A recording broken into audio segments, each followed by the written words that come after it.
সবাইকে সংবাদ এক নজরে স্বাগত। সঙ্গে আছি শেখ সাব্বির হোসেন। রাষ্ট্রপতির ক্ষমা প্রদর্শন সম্পর্কিত বিধান ও বিচার বিভাগ বিকেন্দ্রীকরণ বিষয়ে রাজনৈতিক দলগুলোর মধ্যে ঐকমত্য প্রতিষ্ঠিত হয়েছে বলে জানিয়েছেন জাতীয় ঐকমত্য কমিশনের সহসভাপতি অধ্যাপক আলী রিয়াজ। বৃহস্পতিবার রাজধানী ফরেন সার্ভিস একাডেমিতে রাজনৈতিক দলগুলোর সঙ্গে জাতীয় ঐকমত্য কমিশনের দ্বিতীয় পর্যায়ের নবম দিনের আলোচনা শেষে ব্রিফিংয়ে তিনি এসব কথা বলেন। জুলাই গণঅভ্যুত্থানে 5 আগস্ট রাজধানী চানখারপুলে 6 জনকে গুলি করে হত্যা মামলায় 8 আসামির বিরুদ্ধে অভিযোগ গঠনের ওপর শুনানি শেষ হয়েছে।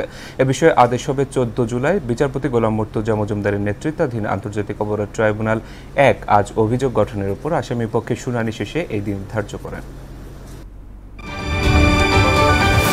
কুমিল্লার মুরাদনগরে গণপিটুনিতে 3 জনকে হত্যার নেপথ্যে মাদক ব্যবসা বলে জানা গেছে। সকালে উপজেলার বাঙ্গুরা বাজারের কড়ইবাড়ি স্থানীয় জনতার পিটুনিতে 3 জন নিহত হন। স্থানীয়দের অভিযোগ, রুবির বিরুদ্ধে 82টি মাদক মামলা রয়েছে। দীর্ঘদিন ধরে তার পরিবার মাদক ব্যবসা, চাঁদাবাজি ও সন্ত্রাসী কর্মকাণ্ডের সাথে জড়িত। দেশে বর্তমানে নারী ও শিশু নির্যাতন মহামারী পর্যায়ে পৌঁছেছে বলে মন্তব্য করেছেন মহিলা ও শিশু বিষয়ক উপদেষ্টা শারমিন এস মুর্শিদ। দুপুরে সচিবালয় সারা দেশে অব্যাহত নারীর প্রতি সহিংসতা, ধর্ষণ ও নিপীড়ন বন্ধে গৃহীত পদক্ষেপ নিয়ে প্রেস ব্রিফিংয়ে এসব কথা বলেন তিনি।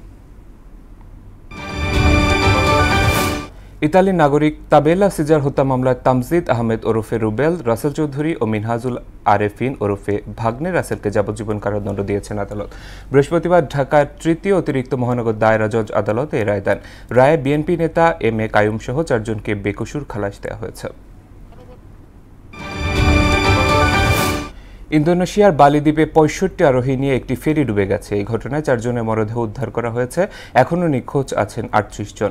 জীবিত উদ্ধার করা হয়েছে 23 জনকে। ডুবে যাওয়া ফেরিটিতে 53 জন যাত্রী, 12 জন ক্রু এবং 22টি যানবাহন ছিল।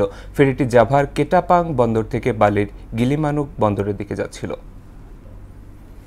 এ ছিল সংবাদ এক নজরে। সবশেষ খবর সবার আগে জানতে মোহনার সাথেই থাকুন। এতক্ষণ সঙ্গে থাকার জন্য ধন্যবাদ সবাইকে।